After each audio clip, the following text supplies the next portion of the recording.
Introduction to South and Southeast Asia. No, riding the tiger. Just riding the tiger, yeah. Because that's the phrase they used for colonialism in the British Indies and the Dutch East Indies. And we should The probably, Europeans were riding the tiger. we should have a picture of you riding a tiger.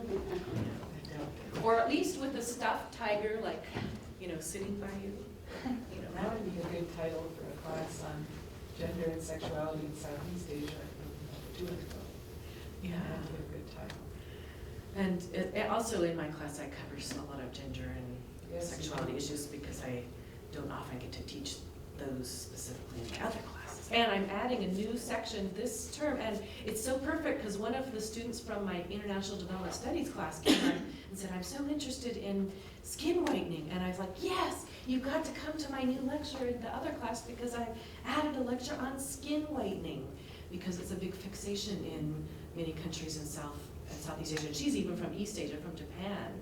But in Thailand, they're doing these horrible injections, and then of course all the bleaches and just horrible stuff. But then they caught a company, a big company offering a scholarship to the whitest woman or whitest girl, and so like kind of national and international uproar, like what is that about? Because they're not white, So I guess it was supposed to mean that they used the skin cream most dutifully, and bleached themselves out, but very bizarre stuff.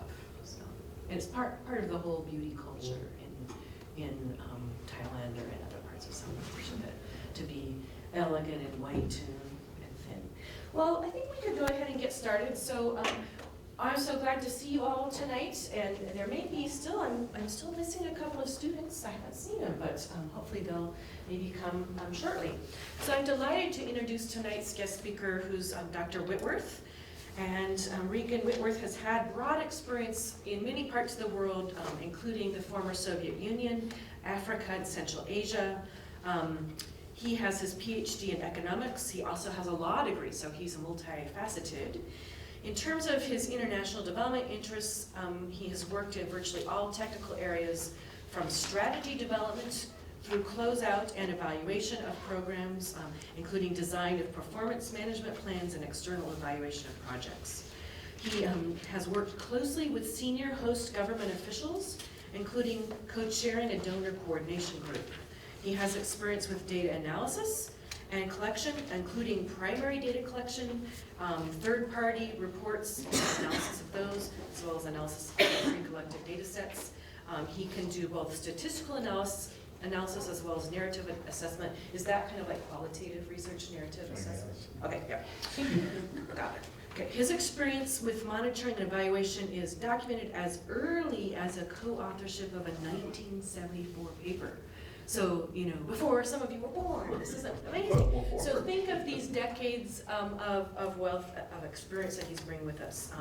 And so he's been conducting a lot of projects recently on external evaluations, and so this is great. Lots of information, and so Regan, I'll have you come up and we'll hook you up to the fancy camera. You can stick this in your pocket, and then we'll just put this on your pocket, or maybe I'll put it up here.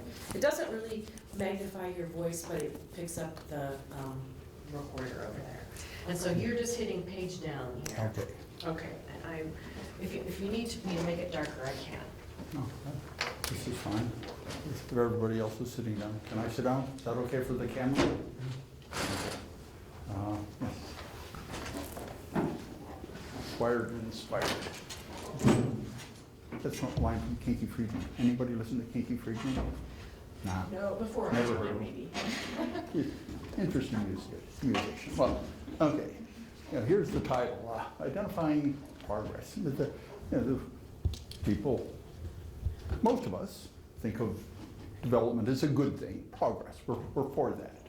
And so monitoring is what you think it is. Keeping track of things, evaluation, you look at them sometimes, try to figure out if it makes sense in development. Could have reversed these, changed the order. It's development, monitoring, and evaluation. But anyway, that's the sort of stuff I'm going to talk about. And the order of performance. First, I'm going to talk about some broad things, and then some context and examples. Context, some history, some bureaucratic stuff, procedures. You know, the names of the institutions and such things, an example or two, and then go back to some more broad stuff, broad questions. We'll have time for questions later. Probably won't last the full class period, but so if I'm not clear about something, which is say if you think I'm just not making sense, please interrupt me, and try to be more clear. But if you just want to disagree with me, hold that until the end, and we can talk about it longer. And there's some overlap between not making sense and being wrong, and if you're not sure which it is, we can work it out, and that'll all be fine. Okay, so what do we mean by development? At least part of it is access to goods and services, income, and it's real goods and services. It's not the money part. For those of you taking economics classes are used to that distinction. I don't care about money. I like food and drink and housing and things like that. It's the other people who want the money. So the only thing I use anyway. So development mostly, or at least partly, is about access to goods and services. Yes, at least partly. But when we think about developed countries, developed societies, we usually think about something more than just income. It's not a new question. People have been dealing with this for a long time in various contexts. You can think of a lot of religious and philosophical traditions are about that. How we interact with one another, how we arrange ourselves to produce things, what do we do, how do we decide on who gets what, and how we make collective decisions. And all of that is somehow part of development. Here's, it's not just income. This list, this is the top 10 in per capita gross domestic product, which is a broad measure of production. This is the list from the CIA World Fact Book, which is not classified. You can find it at cia.gov. They have a lot of interesting information. I kind of like this list because it has such weird places on it, like Macau, which is part of China. Relatively recently, it was part of Portugal until just before 2000. But as you look at these, I wouldn't call these the 10 most developed places in the world. Even if you look at other sources, the International Monetary Fund, the World Bank, they don't include Macau because it's different. The Isle of Man it's an island off the coast of Great Britain. It's in the Irish Sea. It's not part of the United Kingdom, but it's a crown dependency. But people from Man, the Isle of Man, are called Manx. If you want to know where Manx cats came from, but they issue their own passports. It is in some sense a separate country, but they can also get UK passports. But then none of these countries, none of these places, whatever they are, operate in dollars, and yet all of this is being reported in dollars. So how you convert whatever their local units are into dollars matters, and there are alternatives. This is just market exchange rates at whenever these reports were issued, but the IMF uses purchasing power parity a lot, which is, try to figure out how much of some local currency it takes to buy something that costs $1 somewhere else. And, the World Bank has its own Atlas method, but, there are a lot of ways to do conversions, and not so surprisingly, if you use different data, you get different rankings. But looking at this bunch, who are they and why do they have these numbers? And, Qatar is oil and gas. Kuwait is mostly oil and some gas. Brunei is oil. It's a little piece of Borneo. Looks like it should be part of Indonesia, but it's not. It's an independent sultanate. Liechtenstein is between Austria and Switzerland. Okay, so you got Singapore is actually, they actually do things there. They have a port and they trade and they manufacture things. But Macau is gambling. And one of the magical things about gambling in Macau is that gambling winnings can be repatriated to China. So if you come with, say, $1 million that nobody knows where you got it and you can't tell them, you can gamble and get, and you lose money gambling. The house always wins, but afterwards you have $700,000 of money that you can repatriate as gambling winnings, which is, Macau's got a lot of casinos. Bermuda has insurance companies and banks. Luxembourg has banks. Isle of Man has banks. Monaco has whatever it has. So the other places, financial services, which the harsh way of saying it, it's tax dodges and money laundering. But anyway, so U.S. isn't in the top 10, but it's an interesting list. It's not just income. So what do we mean by development? Something more than income. It's not a new question. Economists have been dealing with this. You may have heard of the Adam Smith book, The Wealth of Nations. Its full title, I like the title, it's An Inquiry into the Nature and Causes of the Wealth of Nations. Sounds like a development text, which is, when we talk about a wealthy nation, what are we talking about? What is the wealth of nations? How do we tell a wealthy nation from one that's not so wealthy? Which I think and how do some places come to be richer than others? Which I think is, they're good questions. The wealth, this book, The Wealth of Nations, was first published in 1776, which is an interesting year. There's a lot of other stuff going on.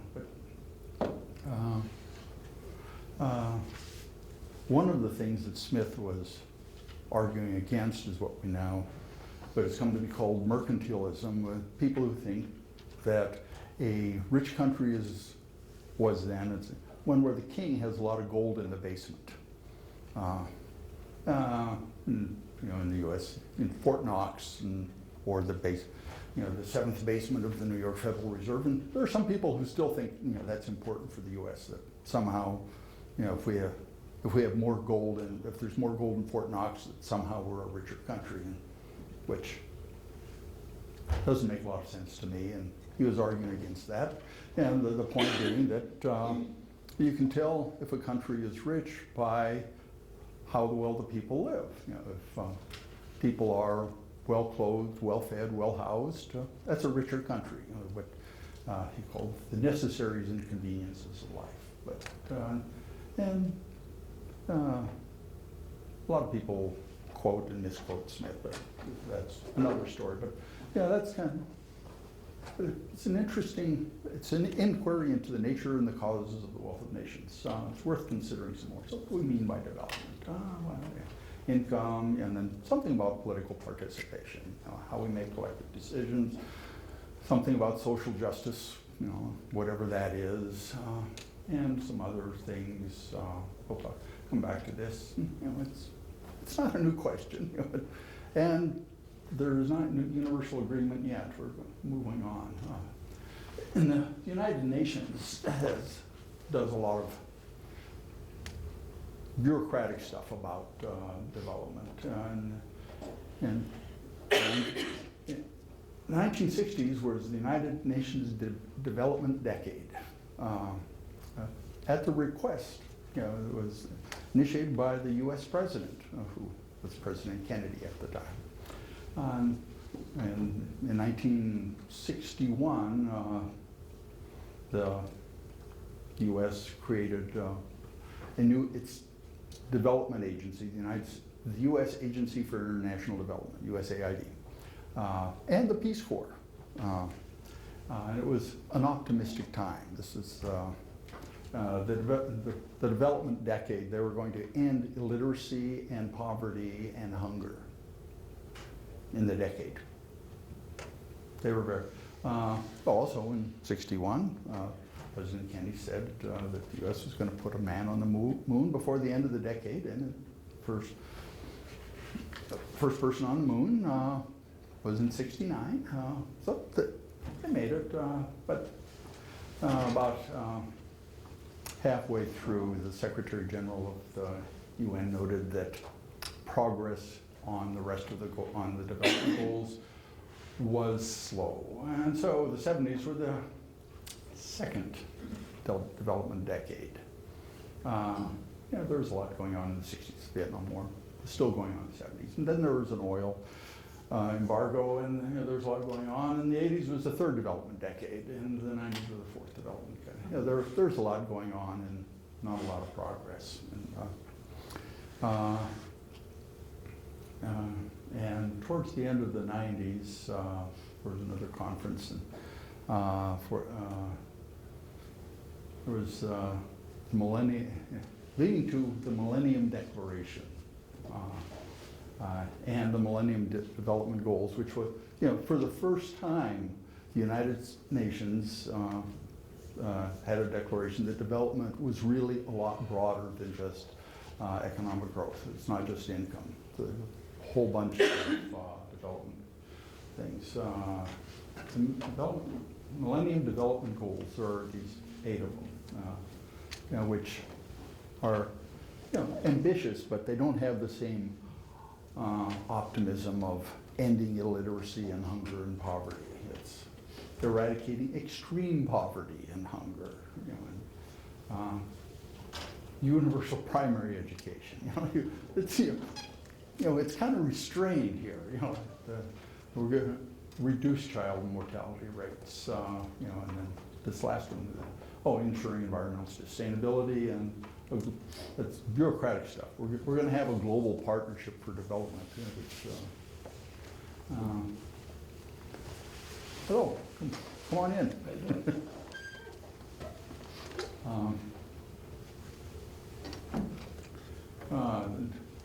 Which is monitoring and evaluation is part of the title. So, how do we know whether development is going on? The goal, first goal was to eradicate extreme poverty and hunger, and the target was to cut in half the proportion of people living on less than $1 a day. Not all of them, but we're going to reduce the number by half, which really would be a lot of progress for half those people. And then for the poverty gap ratio, which is a way of measuring the depth of poverty, if you take all the people in a country, of those who are living below the poverty line, $1 a day, you look at the gap, they're not right at it. Some of them are well below. So you have the gap between where the poverty line and where they are, and then you take the average of that. So if that ratio is 0, nobody's below the poverty line. If it's 100, everybody has 0 income. But and then there's the share of the poorest quintile, the bottom fifth. If things were equally distributed, they'd get 20%. But that's just one of the things to look at to see whether we're making progress on these things. We're not going to go through all their targets and indicators. That would be way too boring, fear not. But yeah, it's kind of, we're gonna cut in half the proportion of people who suffer from hunger, and then, one of the indicators, is the prevalence of underweight children under age 5. Yeah, that's a good thing, you know, and kids younger than 5 shouldn't be starving. Well, you know, if we cut that in half, we'll count that as progress. I'm fine for that. Then, you know, okay, environmental sustainability, there are a bunch of nice things, like the number of protected areas, the acres of forests, whether or not they're marine reserves. But for environmental sustainability, the people with cut in half the number of people without access to safe drinking water and basic sanitation. You know, the indicator for that is the proportion of the population that has improved drinking water. Around Missoula, around pretty much everywhere in the U.S., except in Flint, Michigan, the idea that you have potable water coming out of every tap in every building, you know, is really weird by world standards. You know, most people don't get that. Then develop a global partnership for development that includes a stated commitment to good governance and transparency and ending corruption. Sadly, there are no indicators for that, but there is an indicator for private sector cooperation and number of internet access. There's also one for cell phone access, you know, and one for landlines, which I don't think anybody's building landlines. But anyway, so as you go through this whole bunch of goals, like you know, what do we mean by development? We mean stuff like good governance, and we mean stuff like having kids not starve, and we mean stuff like cell phones. It all matters, you know. It's, okay, yeah. So well, this is all one way of looking at things. So we're gonna. There's what an interesting to me, and I'm talking, so I get to talk about it. This small private project. I mean, all this other stuff has been kind of implicitly there are governments involved in it somewhere, and government development assistance matters, and you know, how do you measure whether or not that's going on? But you have the same problems with private projects. So there's this small private project that is still going on in Ahero, a village that's in Kenya, which it's over here. It's about 10 miles out of Kisumu, which is on Lake Victoria. I think it's the biggest port on Lake Victoria, and it's about 100 miles from Nairobi. Kisumu has maybe 500,000 people. Nairobi is 3.5 million. So, you know, and Ahero is, you know, a big district, but you know, the sort of urban center is maybe 10,000 people, maybe 7,000. And there have been HIV infections. There are AIDS orphans. There's a woman who is in the Peace Corps, was posted there, and she got interested, and now she's a returned Peace Corps volunteer. That's RPCV. And she started this little NGO there, which bureaucratic details, you have to register it with the government of Kenya, but you know, she lives near San Francisco now. And it's registered in the US too. And the grandmothers make baskets, and this woman, American woman, you know, gets them to San Francisco, and she sells them and sends all the money back. There's no administrative overhead, and she puts some of her own money into it. There are, you know, they deal with 150 AIDS orphans. there are others in the Harrow that have been adopted by aunts and uncles, but some of these, their parents have died and their aunts and uncles have died, so they're being raised by their grandmothers or their great-grandmothers. And what this project mostly does is they buy food, rice and beans, for the families, the grandmothers who are raising orphans. And they also buy some goats and distribute them to the family. And they have their own, operationally, that has, there are some technical issues. There is a local guy, happens to be named Moses, who handles a lot of this stuff. But if he goes to the local goat dealers, they know him as he's the guy with the money from the Americans, and they overcharge him. So he has to work through intermediaries. So it's, just implementation is kind of an issue. Anyway, so they got a bunch of extra money. I mean, it normally operates well under $10,000 a year, but they got something like $20,000 extra, and they figure out what to do with the money.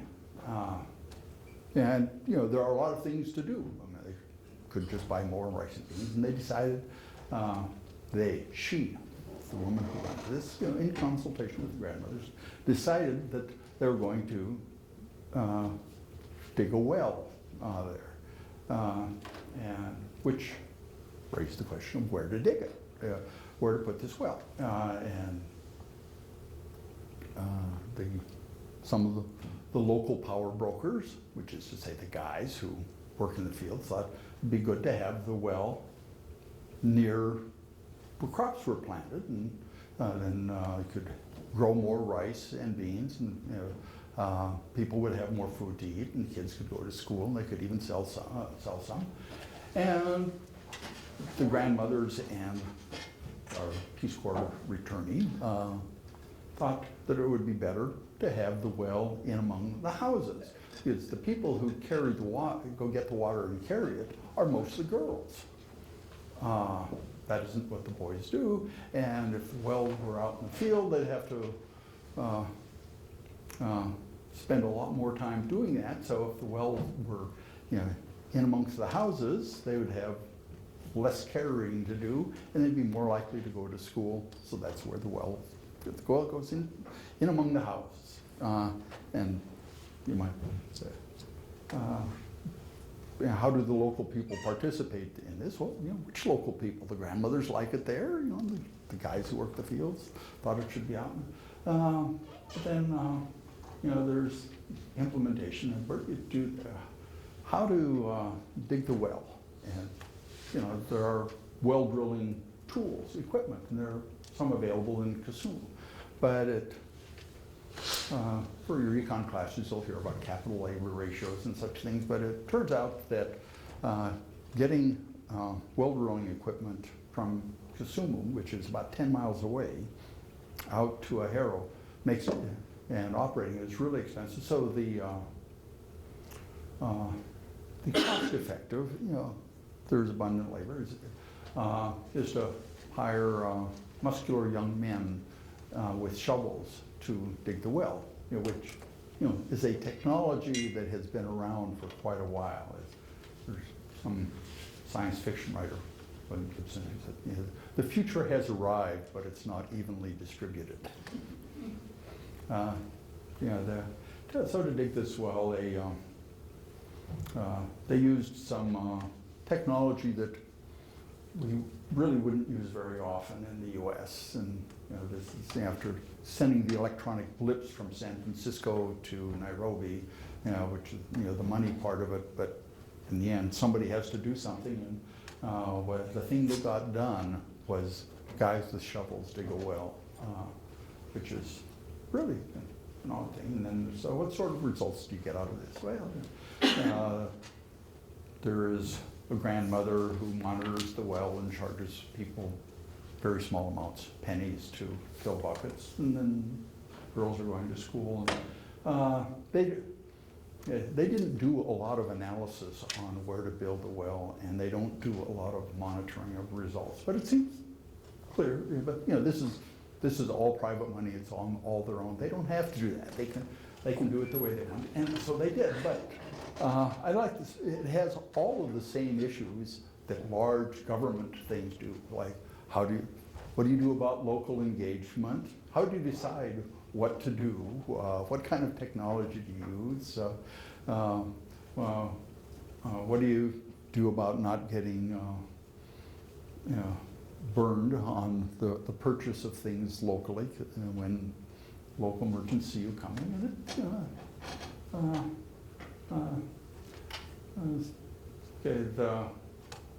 For dealing with the Millennium Development Goals, the donor countries, the OECD, the Organization for Economic Cooperation and Development, which is, you can think of it as the club for rich countries. It started out as Western Europe, the US, Canada, and Japan, and then, you know, they added Australia and New Zealand, and still most of Western Europe, you know, Hungary and Poland are in. Russia isn't, China isn't, Chile is. It's the only country in South America. But anyways, it's now 35 countries, but, you know, they're well off. But Chile, not Brazil. Yeah. They had a series of conferences. Okay? In 2003, the first high-level forum on aid effectiveness. People are, you know, they have these Millennium Development Goals. They want aid to be effective. Everybody wants that. So it wasn't just the OECD hosted these things, but a whole lot of recipient countries had representatives there. And the vocabulary is interesting. You know, in this context, partner countries are the recipient countries. You know, there are the donors, and the recipients aren't recipients, they're the partners. But when you're actually in those countries, they're not the partner country, they're the country, and the donors are the partners. You know, so when you talk, you know, I suppose if people are partners, both sides are partners, but the vocabulary shifts around a lot. Right? So, but one of the things, the first meeting was in Rome, the Rome Declaration, and they agreed, you know, important things were partner country priorities, to harmonization. The donors should harmonize among themselves to have a coherent program, and they should align with host country priorities. And then a couple of years later, in 2005, they had the second high-level meeting, the Paris Declaration. And the Paris Declaration is something you still hear about a lot. But the big themes were ownership and alignment and harmonization, again, and results and mutual accountability. So what the heck do they mean by mutual accountability? Yeah, good question. Both the donors they have to say what they're doing and why they're doing it, and the host countries have to have an obligation to explain what they're doing and how things work and why they express the priorities they do. But anyhow, there was a third high-level forum with the AAA, the Accra Agenda for Action. Accra is the capital of Ghana. And there was the Busan Partnership thing, which they're supposed this is by the time you get to 2011. But they have a whole bunch of indicators on how things are going. Yes, the Paris Declaration indicators, anyway, a lot of them. So is this, can I just ask, is this to set up how their aid will be used, or is this kind of by way of monitoring and evaluation? Both. Okay. Yeah, the whole the whole process is supposed to be monitored, as well as the results. And why do you decide to dig a well rather than do something else? And who do you involve in that discussion? And when you decide that you're gonna dig a well, how do you decide where to put it? And what kind of technology you're gonna use to do it? And that's true. The range of projects, you're gonna build a dam, or you're gonna build schools, or are you going to do something to fund education, or are you gonna pay for students to come to the US to study? But it's all the same, it all looks the same. So the indicators for, having made the Paris Declaration, they have these standards, and they have indicators to look at. How are we doing on this? Okay, the countries put in place a national development strategy with clear strategic priorities. They have to actually, as a donor, how can we align with your priorities if you don't tell us what they are? So basically, if you were a member of the United Nations and were gonna be a recipient of aid, you would have to sign on to these declarations and then agree to put in place all of these little factors. Well, no, because this is an OECD operation. It's not a United Nations operation. Okay. But the OECD people invited all these other a lot of countries. And there are a pretty wide range. Most countries that get development assistance have signed on to the Paris Declaration, but it's formally outside the United Nations. It's and now that there's this separate sort of non-organization that does So it. am I right in saying, though, that if they didn't agree to them or didn't sign on, then OECD funding towards those countries would not flow because they hadn't agreed to Probably, yeah. organize their strategies and their Yeah, plans? but that's probably true, but it never really comes to that. And I don't know if Afghanistan signed on, but they get a lot of assistance. But Okay. they're kind of a separate thing. But most of the it's pretty much all of the things that they say they like that are in the Paris Declaration are things that it's hard to openly object to them. So, what, we're against good governance? We're against saying what we're talking about.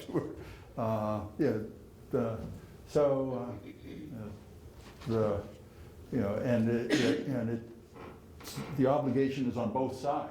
So everybody signs on to this declaration, and so the donors say we're going to align with the host country priorities.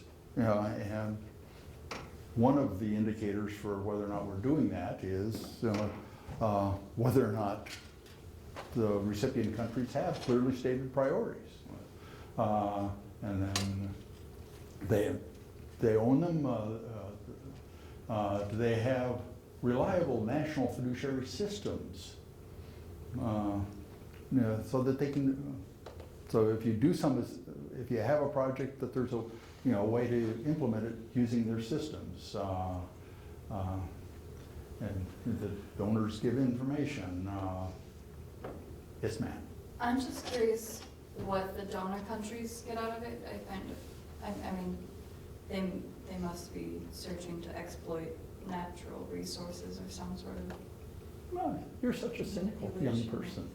of the- No, officially no, and I think generally no, and it varies a lot, but development assistance, as it's implemented, is mostly just development assistance. It's trying to make the world a better place. What's an example of one of the projects that's been implemented? Well, let's see now. Well, it was just in Mozambique, and the U.S. government. I was doing an evaluation of a project.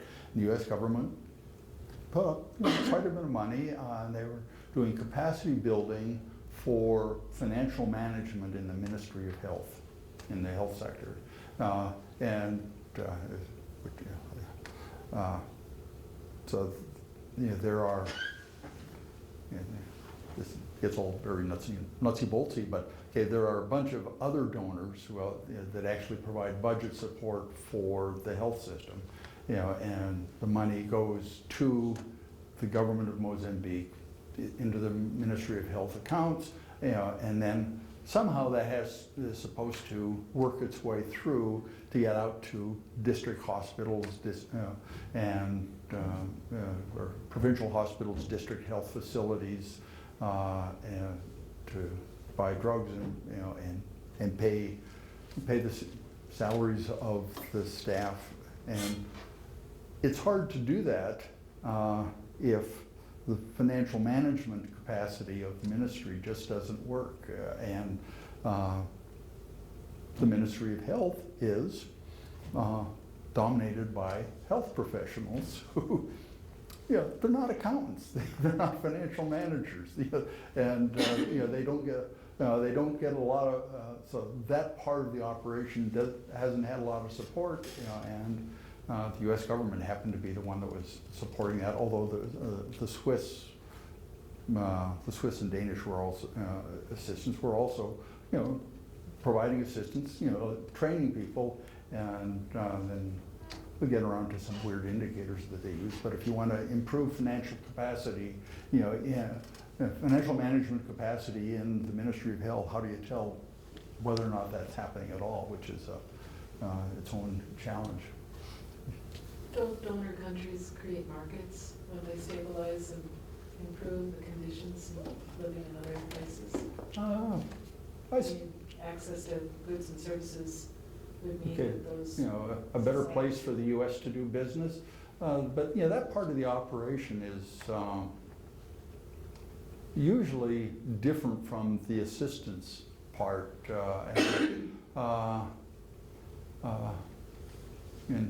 I don't want to be too Pollyanna-ish about this, but I really haven't seen any interesting examples where U.S. assistance, or German assistance, looks like it was being operated to give the donor country businesses some kind of advantage. Not so much business, but, I mean, to create a market assistance. for financial accountability, for more stability, for less insecurity. There's all sorts of Well, benefits. making the world a better place. It's having people there be better off. But in fact, the most recent. We'll come around to back to some of this later. But the most there's a fairly strong, perhaps misguidedly strong, push of U.S. policy to use local, which host country entities, but organizations to implement projects, so that rather than hiring Americans to do it, try to implement projects using local people, and it's hard for me to see how there's a U.S. advantage to that. And I guess, as an aside, development assistance has approximately no constituency that's effective. The survey, they're going at least 20 years, and if you ask people in the U.S., do you think U.S. development assistance, as a percentage of the federal budget, is too high, too low, about right? The majority answer is too high.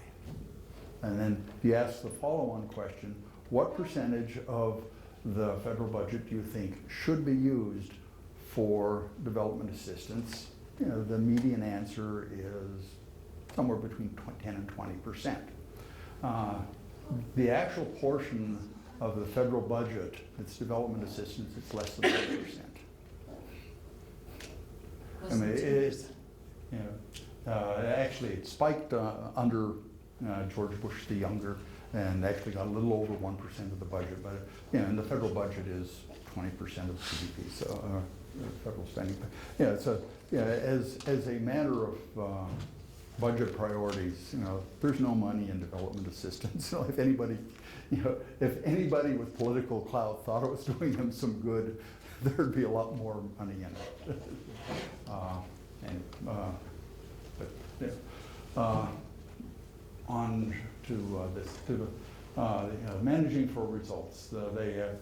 Countries have transparent, measurable assessment frameworks. So, you can use host country institutions to find out what's happening, has there been any improvement, in the regular reviews. Okay. So these are things we're supposed to look at. And then, this Paris Declaration was 2005. And then they had a review 5 years in, and their assessment summary. It's worth reading through. I'll read the whole thing. No, not the whole thing. An important feature is that there are measurable targets. After the target year of 2010, the results make for some sobering reading. At the global level, only one of the 13 targets established for 2010 has been met. However, there's considerable progress. And then things are maybe better where the developing country governments were in charge, but many of these changes require deep reforms that go beyond aid management to broader aspects of government processes, which is to say, a lot of those countries just are not run very well, and that shouldn't be a surprise. And so, things weren't going especially well. It was disappointing. But Was the US included in that? what? Was the US included in that survey? Well, no, this is the global survey of the whole Paris Declaration. But yeah, so it included all donors and all recipients, because there are the targets and indicators. Some of them are global aggregates, some of them are aggregates across a number of countries, or the number of countries that have done this, and wanted to get the targets were like half the countries would have done this, and they met got one out of the 13. Yes. Can I ask just kind of a really basic question? So who was responsible for evaluating whether or not countries had reached those goals? Was it individual countries and their ministries, or were there special teams sent out, or how did that work? Well, if you go back, ideally, every country would have a robust system, transparent, with with a measurable assessment framework. So, you could see all of the stuff. Every country would have its own system. And there would be regular external reviews. And, the donors would all be buying into this and supporting it. And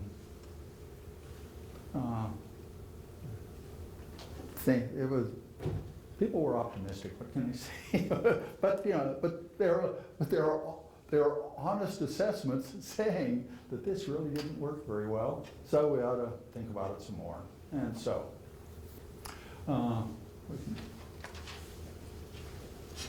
okay, not out of time yet. So, okay, one in how to implement things. One of the big divides is between project support and budget support. Budget support, donors give the money to the host government. Project support, donors hire somebody else and to implement things. And it's there isn't. Okay, you can make that harsh distinction, and it really gets a lot messier because there is approximately no unconditional general budget support. There is a lot more sector budget support. So there will be money for health, money for education, and for specific things, and there will be technical assistance, which the donors often will hire people to sit in the ministry to help manage the project, or they will hire people to go out and do things. So the distinction between and project support is this last thing, the U.S. thing I was just talking about. The implementer actually hired people. It was technical support. Some of the people they hired sat in the ministry, and they were supposed to be training, building capacity in the ministry, and I think they did, by the way. But the host countries, the governments like budget support, and there are arguments in favor of that. Like if you want them to be good managers, they're not going to get good at something they never do. So if the running money through the host government budget is a good exercise, but it's better if you know that something good is going to happen with that. U.S. assistance is mostly projects. There are some exceptions. Is there some indication that at times the government budget support gets sent to other things, or spent on new cars and fancy trips, or gets funneled into people's bank accounts and not out to the field? Well, Or kept in the urban area, not out in the rural area or something? have people been known to misbehave ever?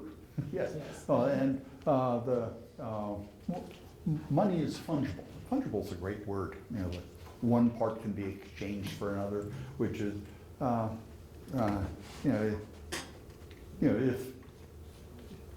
if some relative were to give a student some money and say, "This is money to buy books," the student can use the money to buy books, but that frees up money that they can. I won't use the uncle's money to buy beer. I'll use the uncle's money to buy books, and the money that I would have used to buy books anyway. Now I can go buy some more beer or whatever else, or or nicer car or whatever. But so and there's been a lot of targeted assistance for health.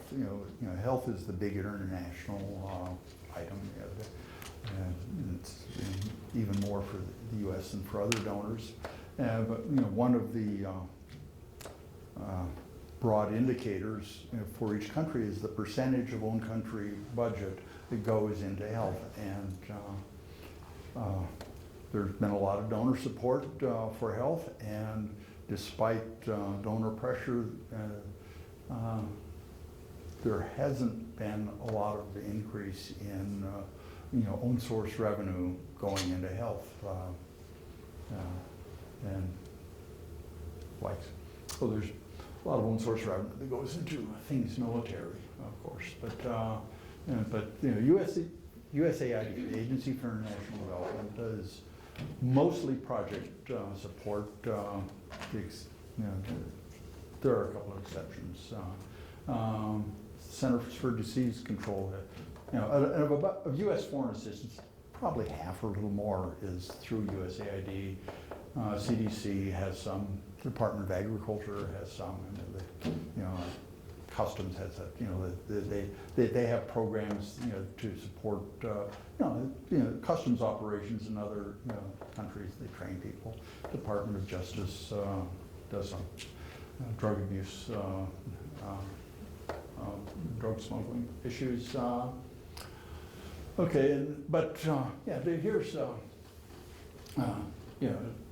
in 2004, the U.S. government created the Millennium Challenge Corporation with the idea that traditional aid mechanisms from the U.S., particularly USAID, that were not seen to work well. This was the second Bush administration.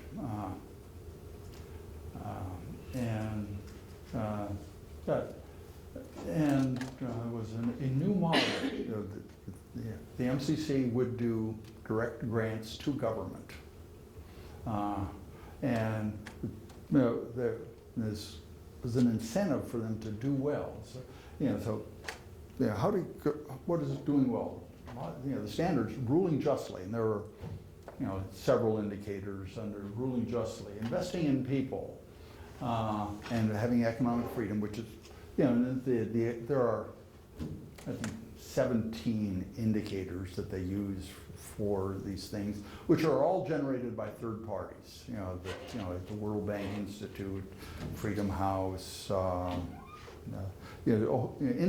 wholly independent people, you know, have these measures of, press freedom, how long it takes to start a new business, whether political parties are free and such things. So, you know, the idea is, well, the money goes to countries that are doing well on this. Well, you know, how can you say that's wrong? Ruling justly, investment, economic. No. We don't have an assistance program for Sweden. You know, Sweden does really well on these. You know, but if you think that these things are important as part of development, then you kind of have to accept at the beginning that the countries that need help don't have these things. And as a political, it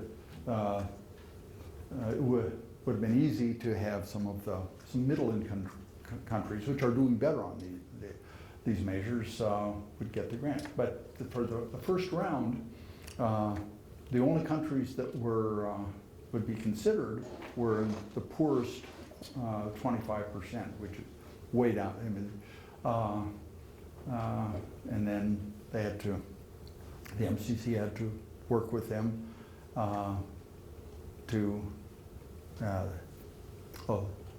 the standard was that on all 17 indicators for their group of the low-income countries, a country was eligible for one of the grants if it was above the median for that group on every one of the indicators. And, you know, in I think 5 years they managed to get 3 compacts signed.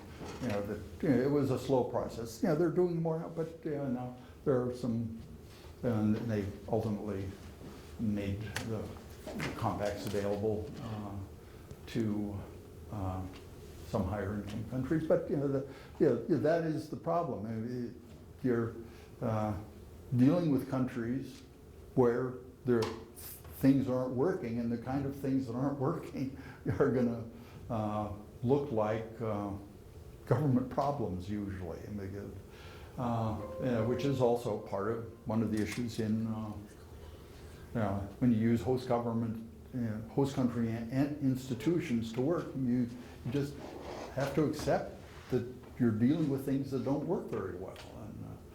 And oh yes, you know,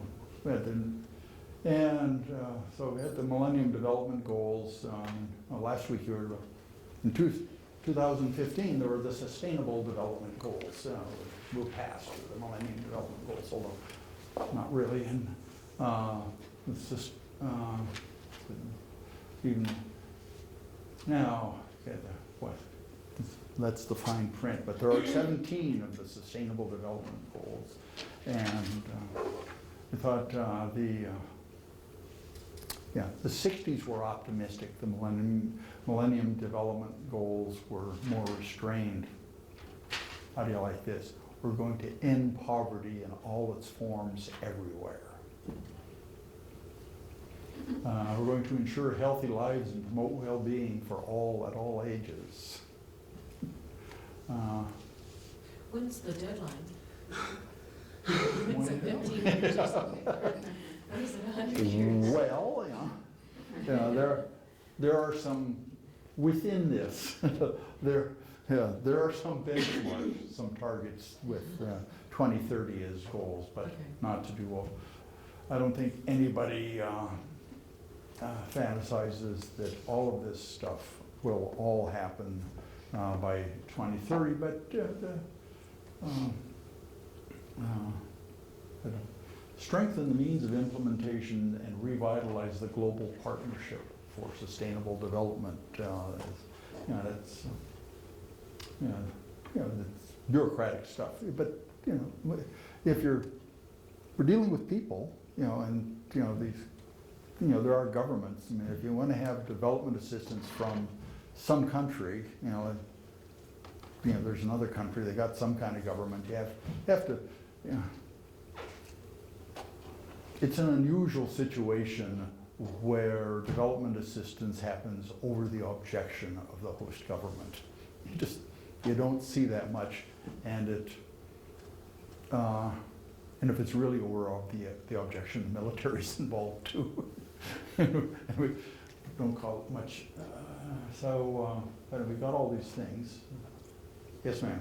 I had a question about who decided those as our new sustainable development goals.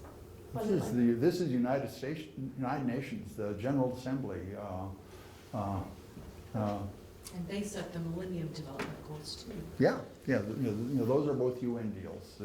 The Paris Declaration is an OECD deal, but this is United Nations stuff.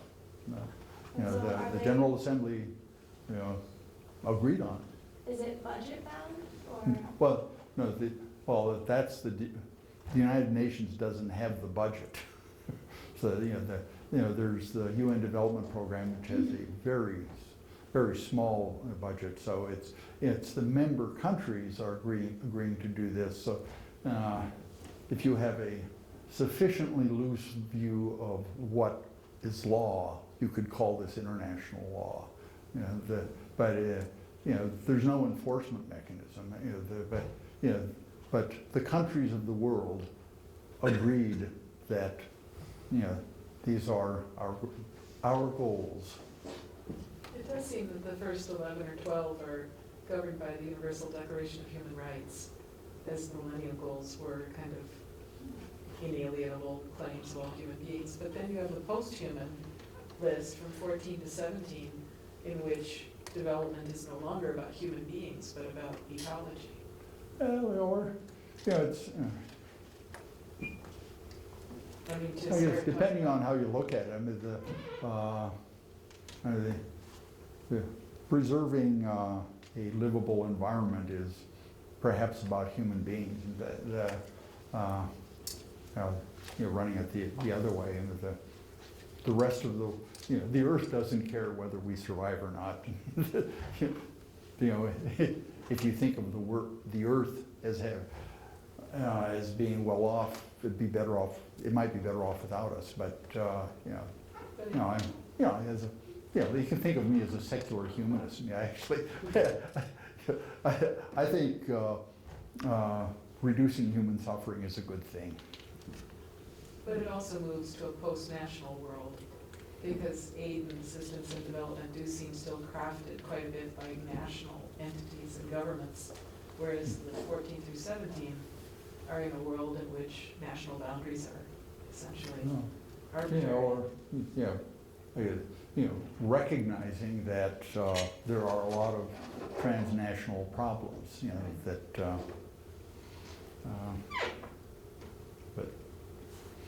So is it going to be the same kind of situation where countries themselves have to develop the capacity to monitor this, or does the UN help with like setting up standards or ways of well, that would be a good thing.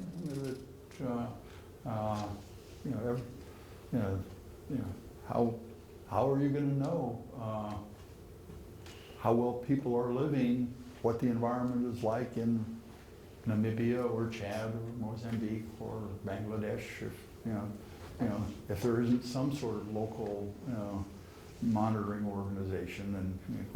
And for the Ahero project, you don't have to do a lot of monitoring because it's so small and it's so localized, and they can adjust. But if you want to run things from one national government either through or with the acquiescence of another national government, it kind of makes sense to keep, to keep track of what you're doing and see what works. So we get the Sustainable Development Goal indicators, 230 of them, just approved in March. So, fear not, we will not be going through all 230 of them. Who But approved them? Just the member states of the UN, or? it was something, the International Expert Group on Sustainable Development Goals, I believe, Okay. some UN agency. But one of the indicators, is the prevalence of stunting. There are quite a few countries where half the kids are stunted from, they don't get them. Okay, I think reducing the prevalence of stunting counts as progress. The proportion of women in managerial positions. The proportion of the population with access to electricity, renewable energy as a percentage of total use. The number of countries with a national statistical plan that is fully funded and that's part of sustainable development, I guess. But your question, should one of the other indicators is the dollar value of funding to support national statistics programs. And of the 230 indicators, a large number of them, there's no mechanism to collect data. But I think developing institutions that will be able to collect that data is a worthy endeavor. We'll go back to some more of this. Okay, project support, budget support.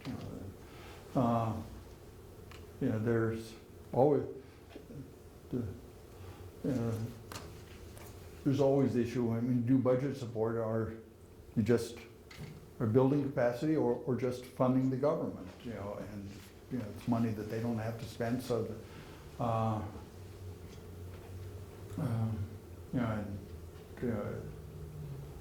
if it's just support, if it's just supporting the government, in what sense is it government? Or is it development?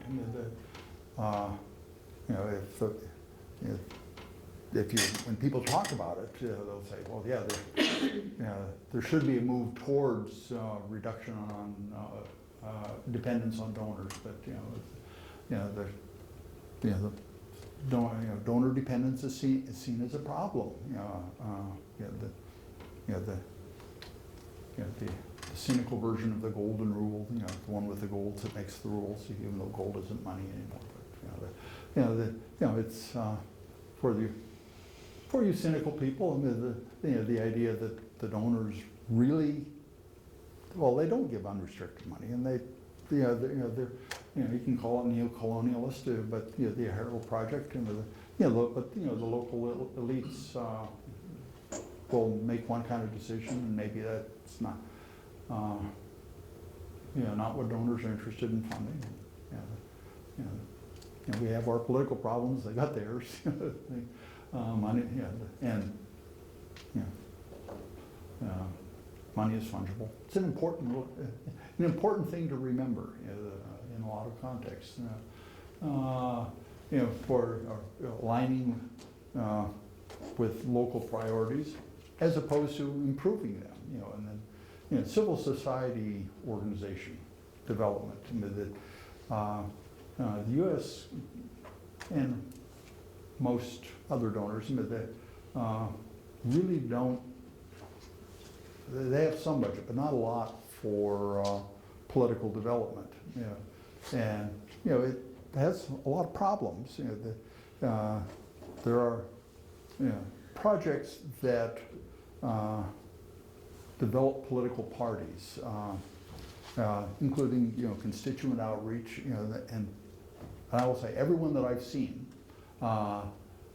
they make an effort to contact people in government and get them on board with the project. How to reach your constituents, how to serve them better, how to find out what they want, how to explain, what you're doing, and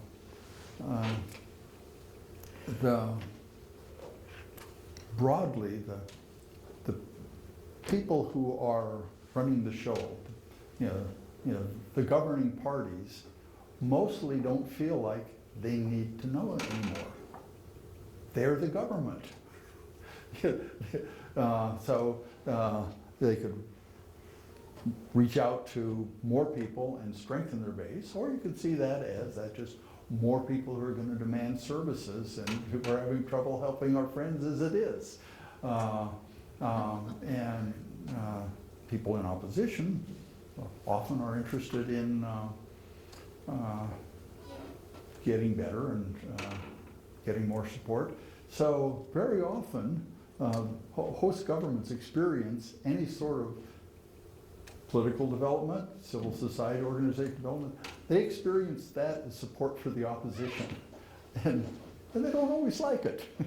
And if you when you talk about local, local ownership,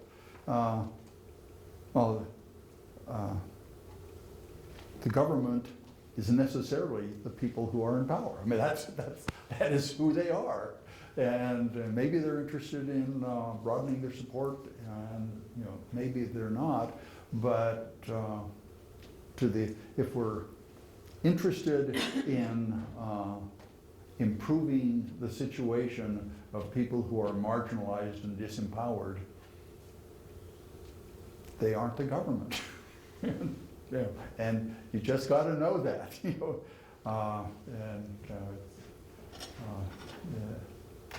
Okay, and other ways to look at things, as you hear, as ways to identify, to analyze projects, the randomized trials, randomized controlled trials, RCTs.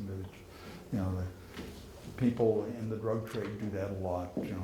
They have a control group. And then there are some efforts on all sorts of things to take different communities or different people within a community and apply a treatment to one and not to a control group, and see what works better. And they've been doing, they've had some interesting results. I think it was in Kenya. They found that kids who go to school have all wear uniforms. Buying school uniforms did more to reduce teen pregnancies than sex education classes. Turns out there wasn't really a knowledge gap. It was just, if they had to buy uniforms, it was hard to stay in school, and so they found something else to do. Buy the uniforms for them.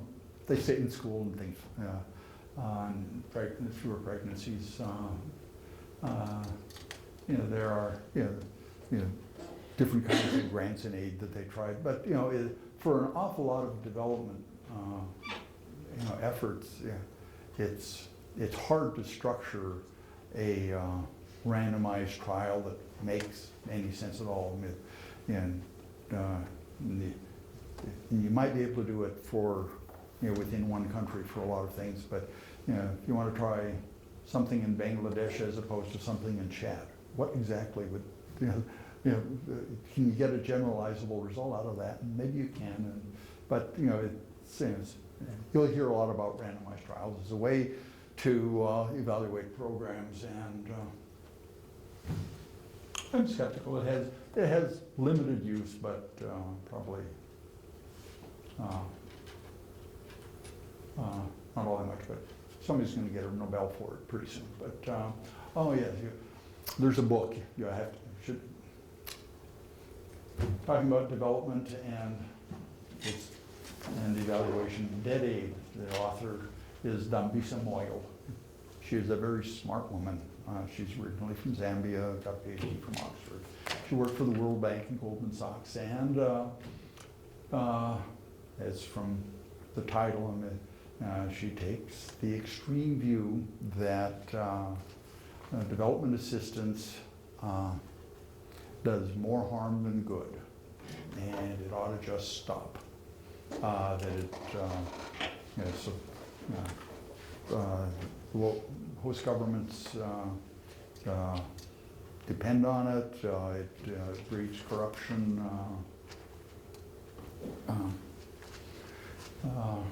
That makes them less representative. And if you just leave it to the market, have private investment would really would clear things up. Angola doesn't get much aid. Angola doesn't have good government. Just, and if you look at the international investors,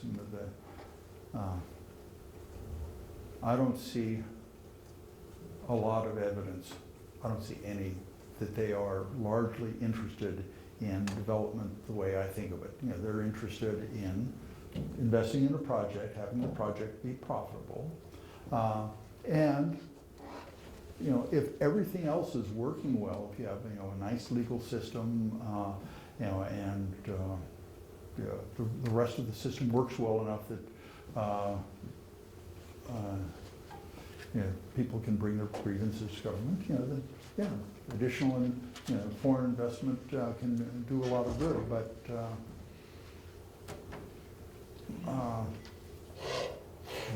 these countries are typically not like that. There are participation issues, but a thing to consider. Can I, you're coming kind of to an end point. I was hoping to just quickly have you end so we could have a few minutes. I'm done. 4 minutes. So Perfect. it's always gets back to what do we mean by development? And they're all and then how do you tell whether or not it's happening? If there's some development effort somewhere, how do you know if it's working or not? And I think it's worth thinking about and inquiring into the nature and the causes of the wealth of nations, how well people live. Okay. We have just a couple minutes. Can we take some questions from the audience? And I have a pressing question. You have been doing monitoring and evaluation. Can you tell us a little bit about how you got into that? How did you get your first job in that? Okay. I drifted into it.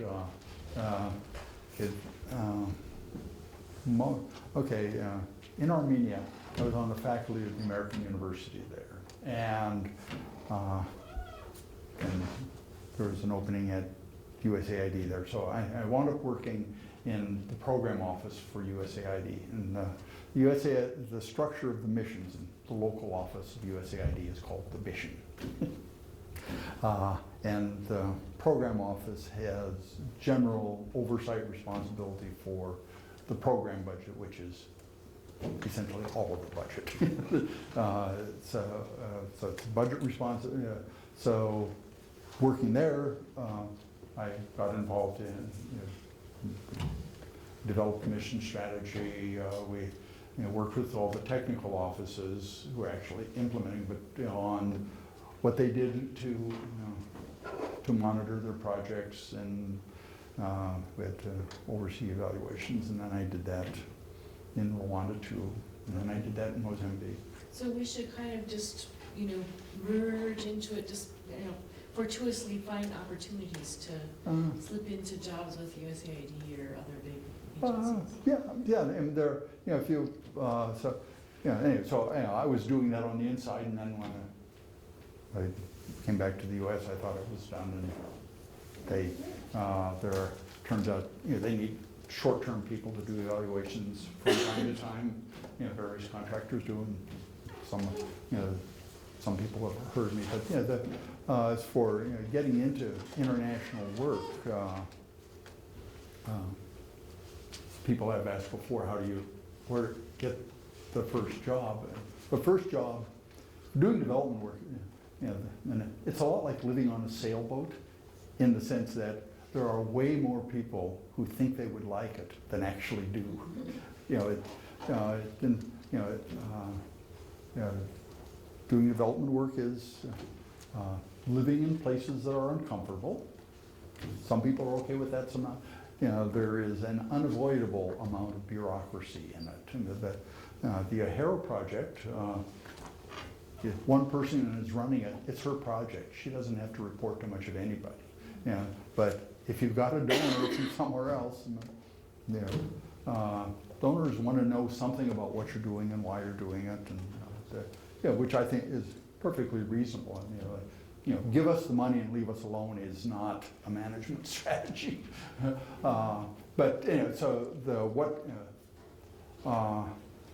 you know, you see position announcements, and with they'll ask for something.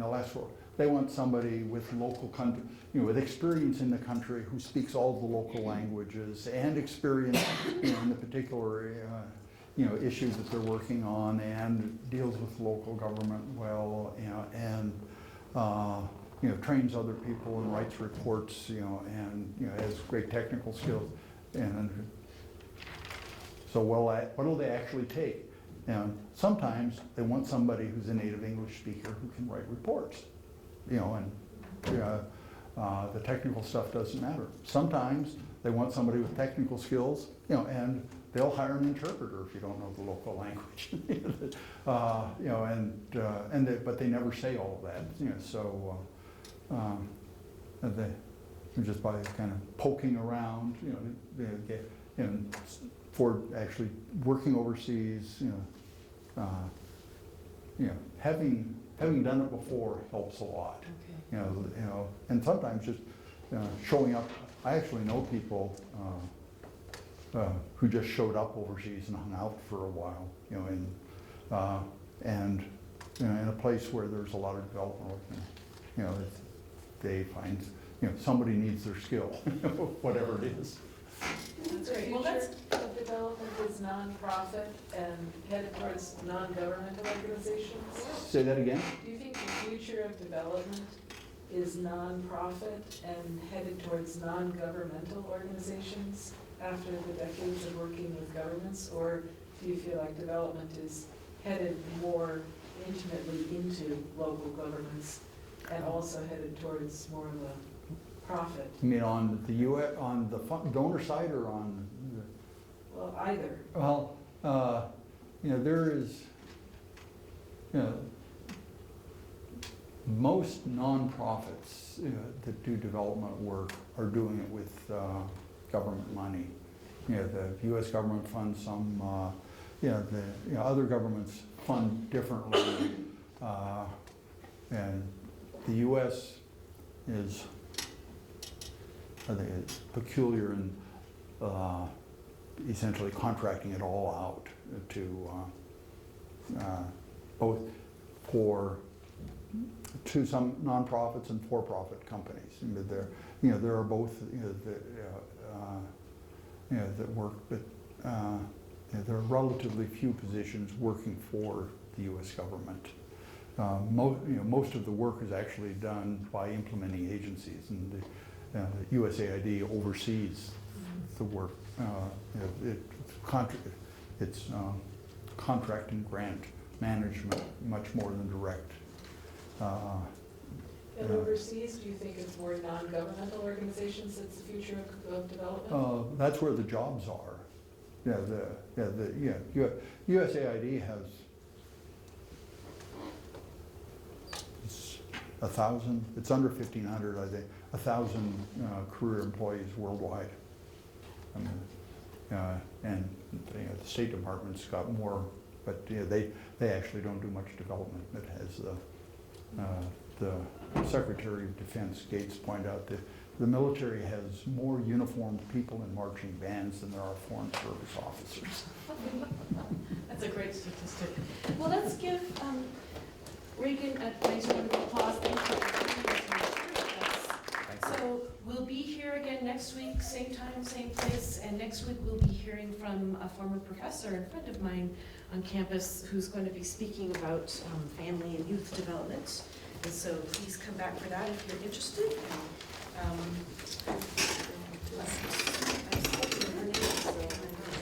But it is Lynn Kester, so she's retired from this university and she actually